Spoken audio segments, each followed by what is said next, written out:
programming is brought to you by Local Video Marketing.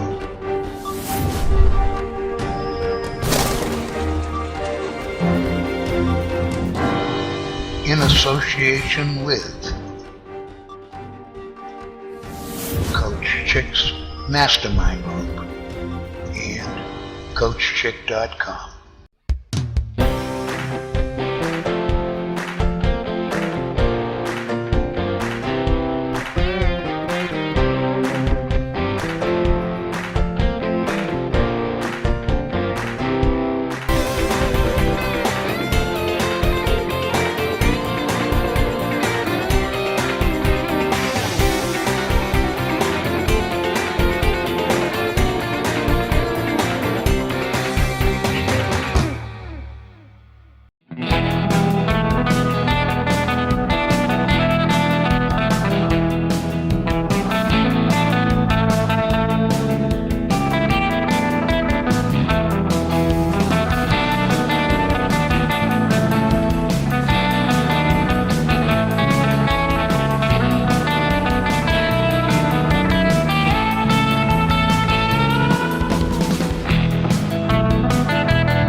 Hi, and welcome to the pre-game meal.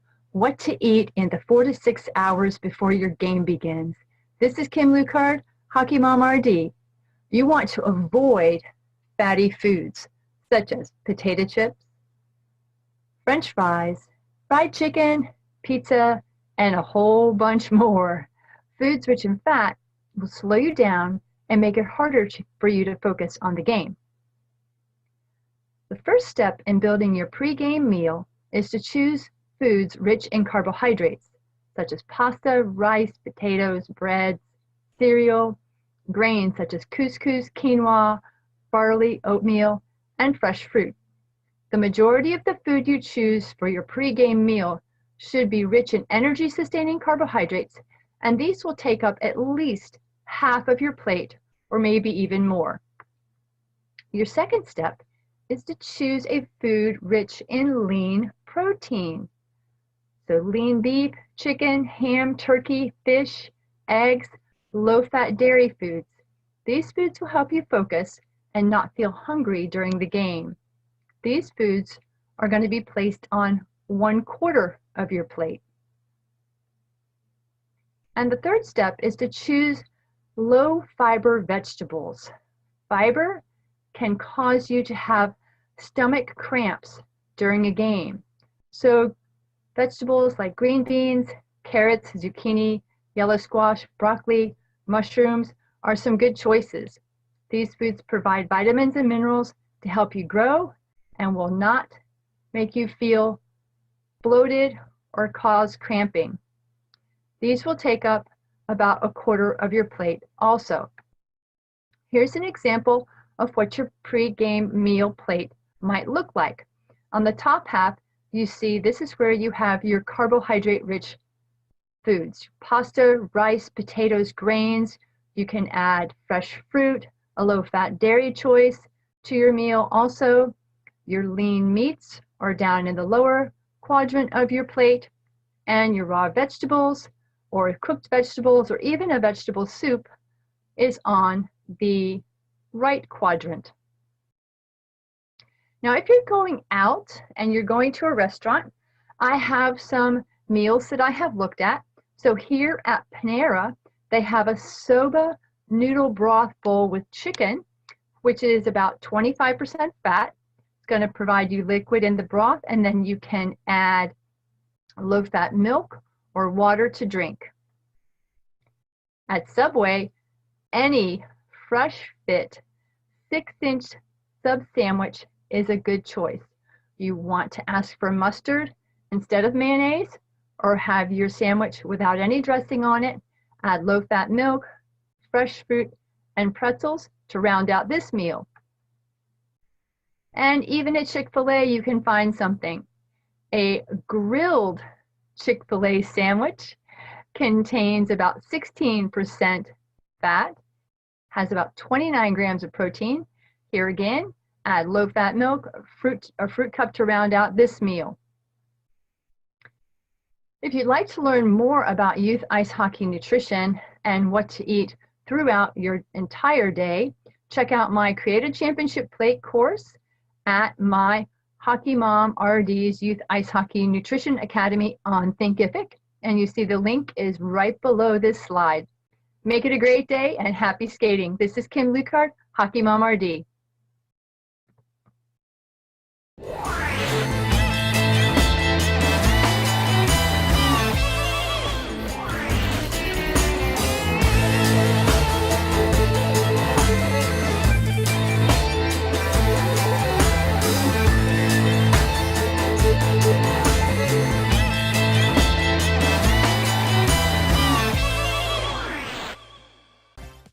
Cool, guys. Dave Schmitz, ResistanceBandTraining.com.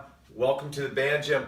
You know, I've got a little bit of a presentation for you today, more so than workouts and exercises and demos like I usually do. I want to talk to you today about a question I had from a recent customer who said, you know what, Dave, the more I train with bands, the more I see how it transfers into being more athletic.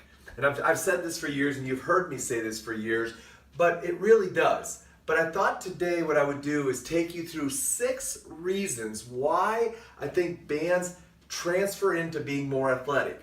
And when I say more athletic, I mean moving better, feeling better, and being able to do the things you do during the day, which very often requires athleticism. So don't go ahead and start thinking Sunday afternoons on the football field, but think more about just making yourself more athletic. And let me go through why I think that's the case when you train with bands. First and foremost, when we train with bands, it allows us to do normal body movements. You see me do running activities, jumping activities. You see me do just about everything this body can do while under the pressure of a band resistance. All right? So I think that's the first and foremost, because when we can strength train our body doing the movements that it's used to, it flourishes. It's when we try to make it do artificial movements to strengthen muscles, when in reality, those movements or postures are not what our body was designed around. So I think that's the first reason it allows us to go ahead and transfer. Secondly, this is a non-gravity dependent tool. Unlike this dumbbell, which right now, if I drop it, it's going straight down. It relies on gravity. A band does not rely on gravity. Therefore, we can start training the body with forces and angles coming at it from different directions. Dumbbell, we can really just go up and down. But bands, we can go ahead, we can hook them up and we can go horizontally. We can go ahead and turn and do rotational movements. And again, obviously, we can do all kinds of up and down, moving with our feet, those types of things. So we can really go ahead and change the dynamics of how we're training by being able to train our body in different planes and different angles, and while getting impacted by different forces. All right, so that's number two. The next one is really, the next three are about the ascending resistance of a band. We talk about it a lot, or I talk a lot about it. The band gets harder the more you stretch it out. Well, why is that significant to athleticism? Well, let's first of all start with thinking about that. Athleticism is all about being able to accelerate movement.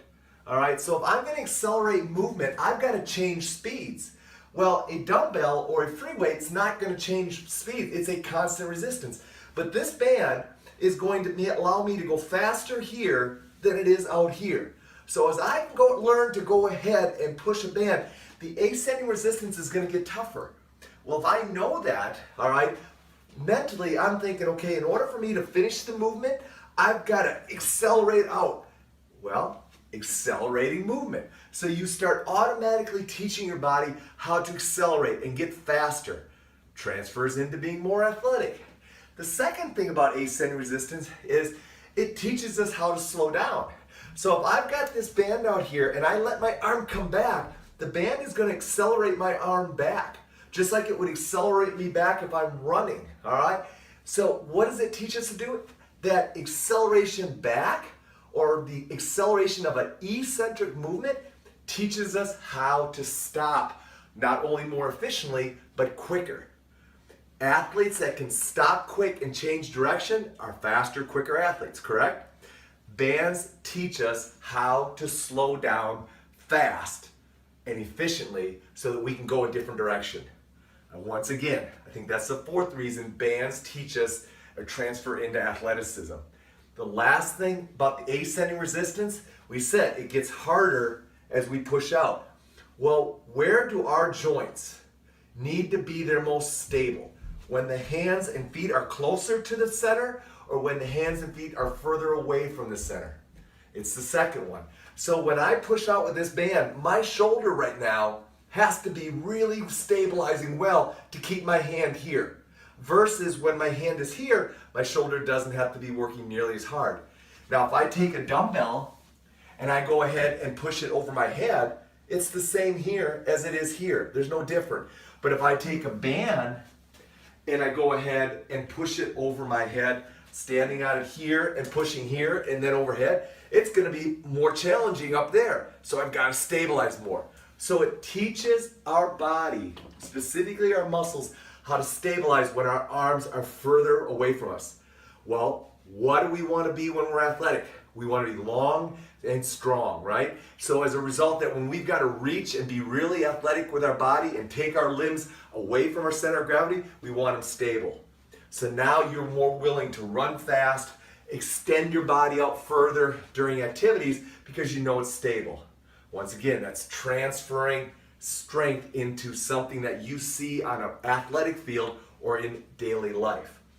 The sixth and final thing is really back to common sense or common things. Because a band is so lightweight and portable, it allows you to train more consistently. So now you can do all 5 of those things that I just mentioned.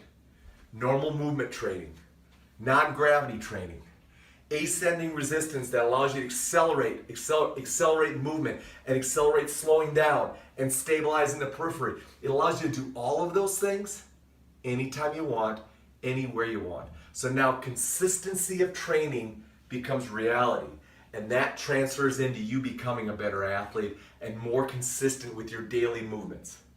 So guys, that's why I think resistance bands allow us to go ahead and transfer the strength training we do here in the band gym out into the real world of athletics, or if you're just a general activity and activity kind of guy, then it's just going to transfer into your daily activities. But either way, I know I want to stay athletic for a long time. I'm sure you do as well.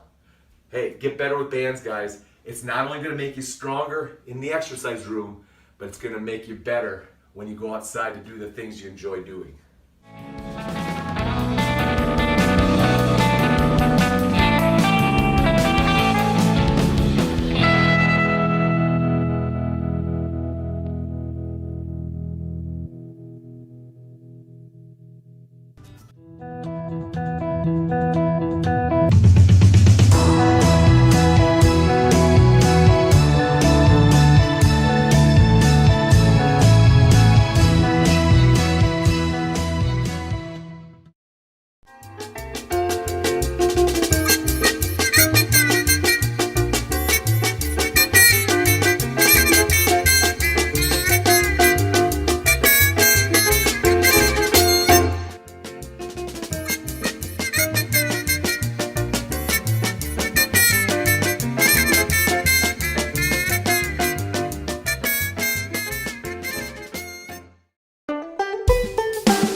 This has been a local video marketing production. We hope you've enjoyed this, and that you've picked up a number of great hockey tips. Please do tell some friends about these shows, and let the contributing coaches know how much you appreciate them.